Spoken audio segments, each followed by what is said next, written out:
Good morning, everybody.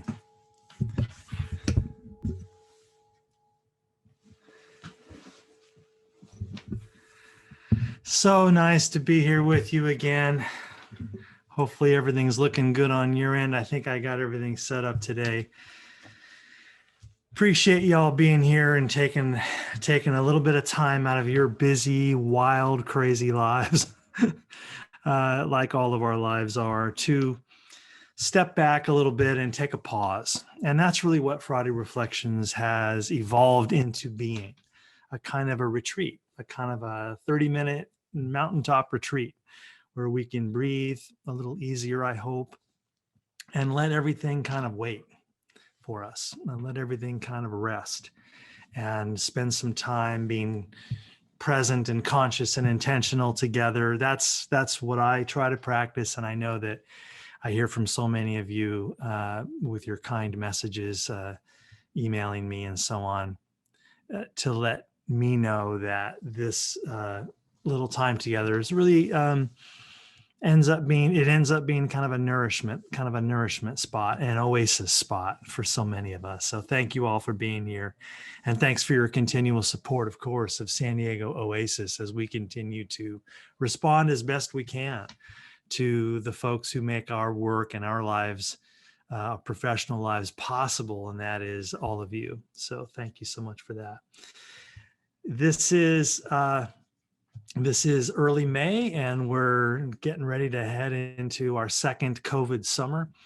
And many of us are feeling a little bit of the pressure lift as we're getting vaccinated, and we're maybe planning some travel this summer in some limited, restricted way. Everybody's kind of re-entering life on a different schedule, as it should be, because we can't just make this into a cookie cutter thing. And here at Oasis, we're also having daily conversations, and there's a lot of unbelievable Keebler elf work going on behind the scenes, rebuilding the structures through which we create the programs that you have come to count on. So thanks for your continued financial support too, because there are some renovations taking shape that that rely on your support completely. So namaste for all of that. So the word for this week for me has been reverence. Reverence. Let's think about reverence together today in our time here in Friday Reflections. This week I've been in a lot of Zooms with a lot of colleagues at the school where I teach at Southwestern College, and of course in a lot of Zoom meetings with my students. So that's what work is like for me, and I know for many of you, you spend a lot of time in these video conferences as well. And I just have to say this, I have to name it, that so many of my colleagues and people in my family and my friends are weary. They're exhausted, and they're feeling dull. They're feeling spent. They're feeling empty, kind of like vapid. And I think that weariness and that dullness, it comes from feeling afraid all the time for a year or more. It comes from the terrible political climate that we live in, where one of our political parties has put all of its eggs into what for many of us is a very strange basket, questioning the legitimacy of elections. And many of us have spent a year afraid of dying of COVID and of traveling outside. Are the groceries I'm bringing back into my home, normally considered to be the fuel of my very life, are they carrying the pathogens that will slaughter me? And do I have to rub down all of my groceries with alcohol? Living under those conditions for over a year, it has a cost. And I think a lot of us are just exhausted. And many of my colleagues and friends are exhausted from the Sisyphean tasks the Sisyphean futility of these tasks, pushing that rock up the hill, and then the next morning it's all the way back down at the bottom. The kind of Groundhog Day repetitiveness of hardly knowing what day it is, because the old routines are gone and these weird kind of isolated routines have taken over. So, I woke up at 1:30 in the morning the other night, and my heart was pounding, right? And I don't know what I was anxious about. I was just anxious, just that free floating anxiety of worry. And so when our old friend despair comes to visit us and steals all of our peace, we reach back, right, for every tool in the kit to try to restore ourselves to balance and wholeness and sanity and I don't know, feeling okay, feeling normal. And so, I laid there for a while. I do this from time to time. I just wake up at 2 or 3 in the morning just to worry about stuff for 90 minutes. And then it just sort of, thankfully, the gas runs out of the motor and I just sort of slowly start to slow. And yeah, I know all the tricks about meditation. And of course, I got all those tools, but sometimes the wolf is just a little bit too loud at the door in the darkness before the dawn. And one of the things that occurs to me in those moments is I'm surrounded by so many good people. Do you think about that too? Do you think about how you are supported by this community of people who are muddling along the same path as you are? We are all walking this road together. And that feeling of absolute isolation and loneliness is illusory. And, we're all muddling through without enough information, with depleted stores, without all the skills that we need. I never know enough, and I never know how to do enough to master my life, right? There's this constant awkward beginner stage to everything. And life keeps changing the rules. And so you have to sort of become a beginner again. We're excited about coming back into some form of in-person work at Oasis because we lost a lot of people. And I don't mean in some final sense, but a lot of folks who used to enjoy coming to Oasis did not make the transition to Zoom. And I don't have a number for you, but it was a large percentage of people. And we hope that by partially reopening, some of those folks will walk back through our doors because we miss them.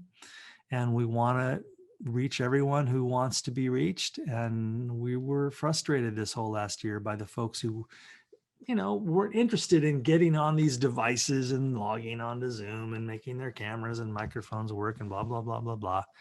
So we're all just having to learn so much. But it's so heartening to me that, even though that feeling of inadequacy is just always haunting us, there's just so many people around us just as depleted as we are. And yet, what I'm inspired by? They still show up. They still do good work. They dig deep. They give of themselves. They serve others. Even when it seems like there's nothing left in here to serve others with. And I look around at my colleagues and my friends who are walking alongside me, and I'm just inspired by them, that they keep showing up and doing the deal and hiding their tears and putting a smile on their face. And the fortitude and the resilience is just profoundly inspiring to me. And that's what I think about at 2 a.m. when I lay there. It's like, I've got a good tribe. We have a good Sangha. We have a good community, and you're all a part of that. We're all doing this together.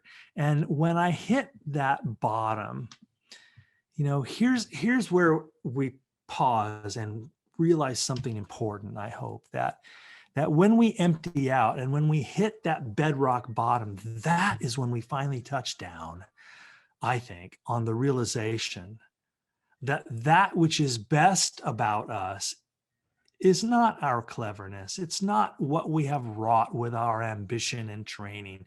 What is best about us is only revealed by that broken openness. What is best about us finally rises to the surface when I am out of ideas, when I am depleted, when I am in despair.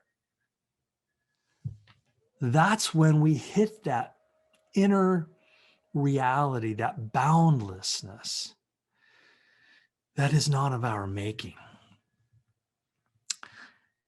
And I don't know what to call it, and I don't know how to define it. We'll let the poets and the mystics kind of try to name it and try to point at it, but we experience it. Our broken openness is where we meet each other in mercy. It's where we meet each other in forgiveness. It's where we meet each other in non-judgment. From this place, I cannot condemn the other. I cannot judge the other. For I have committed all their sins and worse. And so it's fascinating to me that even in those moments of despair and feeling completely unworthy, one can use that as a lens through which to perceive others, through which to perceive in great empathy the plight of all human beings, of all living things. And then it becomes a really important tool and not something to be corrected, not something to be shamed, not something to be medicated away. What if our depression and our despair and our anxiety are essential tools, are essential lenses through which to see things maybe more truly? Because in that broken openness without judgment, where we recognize our oneness, there's just love. And then we reach reverence. So here's that word I want to anchor today's session with, reverence. Because in that, helplessness, I almost want to say in that hopelessness, after the darkness comes that sense of broken openness and connectedness and reverence. And reverence means that wordless apprehension of the sacredness of everything, the sacredness of everyone, and then finally, the sacredness of ourselves. And this is the beauty of prayer. This is the beauty of what the Christian contemplatives call poverty. I keep sharing with you, I'm reading a lot of Thomas Merton. And I may not be a Roman Catholic, but I really connect with him and with his study of the great mystics of the world, and not only in the Christian tradition, but outside of the Christian tradition. And in Christian contemplative practice, they use the word poverty. The vow of poverty does not just mean monks not owning private property. It's that shunyata idea from Buddhism, that emptiness idea, that formlessness idea, that in that bedrock place of despair, when I realize all my cleverness, all my tricks, all my tools are impotent right now. They're useless. They have no power. I can't clever my way out of this darkness. Then you just fall into that renunciation, that surrender, that poverty.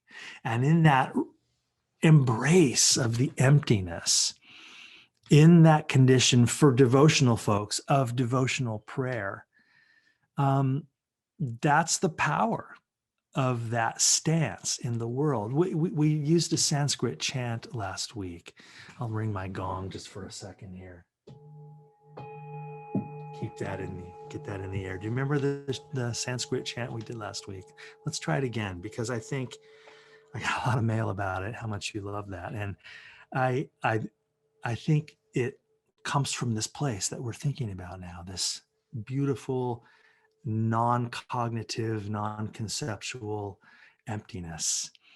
The words are Om, which is the Sanskrit word for the all that is. It starts at the base of the throat. Om. It travels through the mouth to the lips. So it's the A to Z, the alpha and the omega. Aum, it's the sound of Brahman, it's the sound of the universe, followed by 3 Shanti, which means in Sanskrit, peace. So it goes like this, and do it with me if you like. Aum Shanti, Shanti, Shanti. Again. Om Shanti, Shanti, Shanti. One more. Om Shanti, Shanti, Shanti.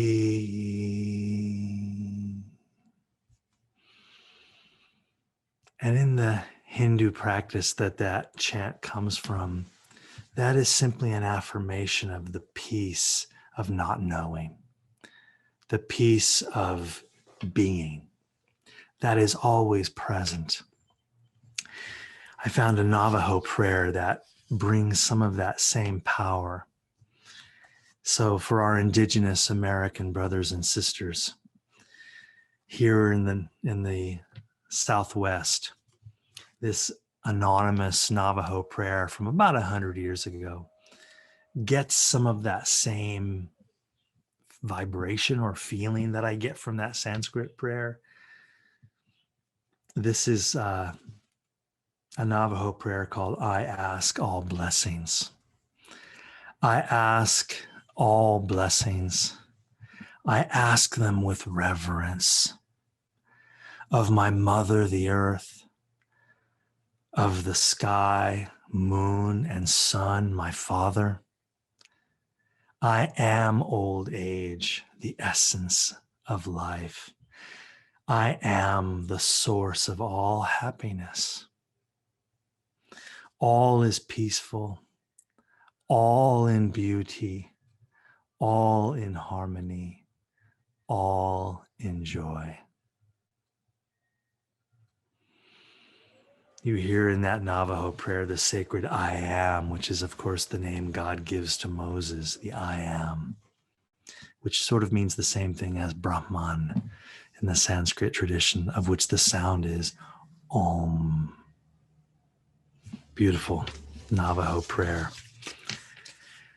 It's also a lot like Walt Whitman's passage. I just want to do a quick passage from Walt Whitman's Song of Myself, because here in Walt Whitman's epic 40-page poem, I did a whole webinar on this poem a while back, right? But this is this beautiful centerpiece of Walt Whitman's Song of Myself,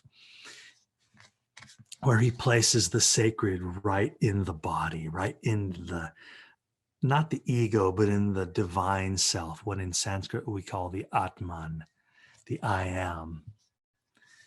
So Walt Whitman in Song of Myself puts it this way. He says, I have said that the soul is not more than the body, and I have said that the body is not more than the soul. Footnote. The great Muslim poet Kabir talks about this constantly. Let's stop separating the soul from the body. Let's put them back together. Back to Whitman. He says, and nothing, not God, is greater to one than oneself is. And whoever walks a furlong without sympathy walks to his own funeral dressed in his shroud. And I or you, pocketless of a dime, may purchase the pick of the earth, and to glance with an eye or show a bean in its pod confounds the learning of all times. And there is no trade or employment, but the young man following it may become a hero. And there is no object so soft, but it makes a hub for the wheeled universe, or any man or woman shall stand tall, cool, and supercilious before a million universes. And I call to mankind, be not curious about God, for I who am curious about each am not curious about God. No array of terms can say how much I am at peace about God and about death. And here's why. He goes on, he says, I hear and behold God in every object. Yeah, and yet I understand God not in the least, nor do I understand who there can be more wonderful than myself. Why should I wish to see God better than this day? I see something of God in each hour of the 24, and each moment then. In the faces of men and women, I see God, and in my own face in the glass, I see God. I find letters from God dropped in the street, and every one is signed by God's name. And I leave them where they are, for I know that others will punctually come forever and ever. I often turn to Walt Whitman's Song of Myself in that passage particularly. It feels like scripture to me, to find reverence in the mirror, to find reverence in the face of our colleagues, of our friends, of our family, of our beleaguered neighbors who are suffering far greater than we are. That is a powerful manifesto of reverence. And for me, in my love of poetry, when I first read the British Romantics, as my English teacher called them way back in school, and I came to know Byron and Keats and Shelley and the one who came before them, William Wordsworth.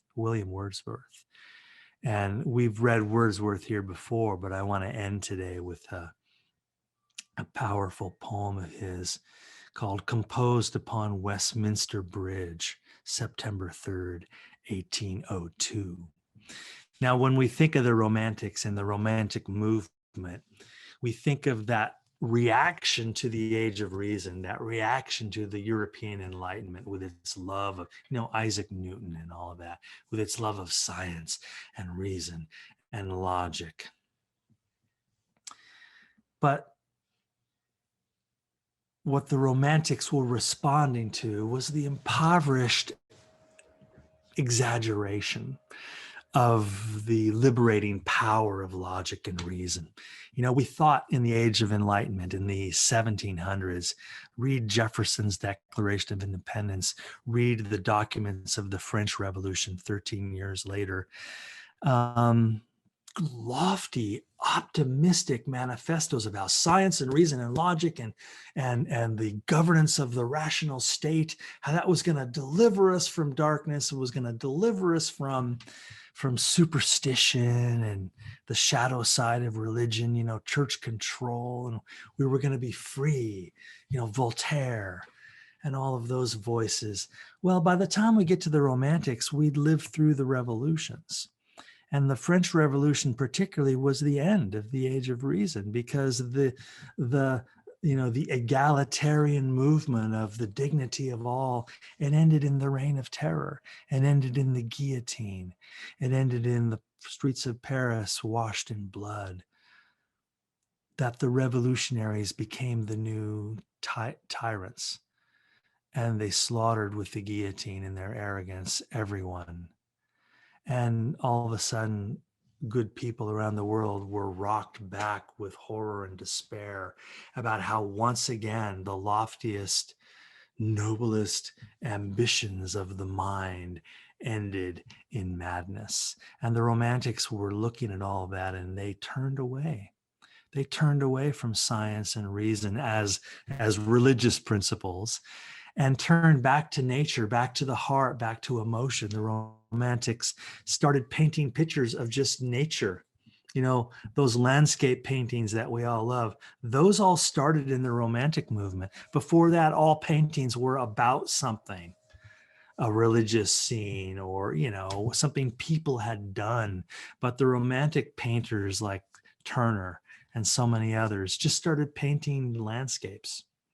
And the poets of the Romantic movement first began to celebrate nature, because nature was free of the hideous machinations of industry and the aimless blade of science. And so this poem that I want to close with by Wordsworth, who normally wrote a lot of poems about getting out into nature. This one he wrote in downtown London. Have you been to London? Sure. Many of you have. Have you been to Big Ben and Westminster and the Houses of Parliament in Westminster Abbey? Yeah, that whole Westminster region along the Thames, kind of the most iconic part of London, Big Ben. And that bridge that crosses the Thames right at Big Ben is Westminster Bridge. And so this is the poem that Wordsworth wrote. Imagine this: reverence in the beating heart of a big city. And it's in iambic pentameter. It's a sonnet. So those of you that are poetry buffs will hear the cadence and rhythm of this, but don't worry about any of that. Listen to what Wordsworth wrote. So this is his poem, composed upon Westminster Bridge, September 3rd, 1802. Earth has not done anything to show more fair. Dull would he be of soul who could pass by a sight so touching in its majesty. The city now doth like a garment wear the beauty of the morning, silent, bare. Ships, towers, domes, theaters, and temples lie open unto the fields and to the sky. All bright and glittering the smokeless air. Never did sun more beautifully steep in his first splendor valley, rock, or hill. Ne'er saw I, ne'er felt a calm so deep. The river glideth at his own sweet will. Dear God, the very houses seem asleep, and all that mighty heart is lying still. William Wordsworth, a poem called Composed Upon Westminster Bridge, September 3rd, 1802. I love how Joseph Campbell put it in one of his videos with Bill Moyers. If you don't get it here, you're not going to get it anywhere. The task of all of us who long for wisdom and for spiritual clarity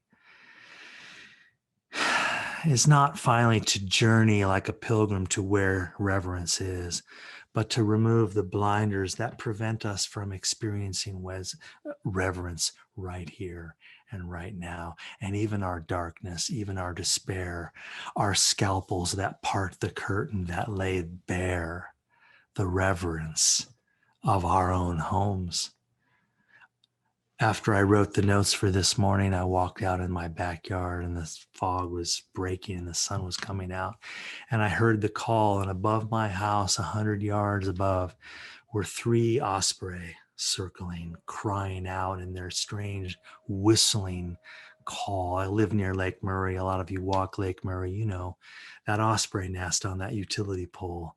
Well, the nesting pair has raised a successful clutch, and there are 2 adults and 2 juvenile osprey, and 3 of them were flying over my house like thesis, antithesis, and synthesis, like Father, Son, and Holy Spirit, like silence, sound, and silence, like Om, like Shanti, Shanti, Shanti. And then suddenly the whole sphere around me became a prayer. And that's what this presence does. That's why we gather here in Friday Reflections, to be reminded, not to learn anything new, but to be recalled back into our original oneness, back into the Garden of Eden. Thank you so much for joining me today. Let me close with let that tone carry us out. Have a beautiful Friday. I appreciate y'all so much. And thanks again for joining me for another Friday Reflections. See you on the other side.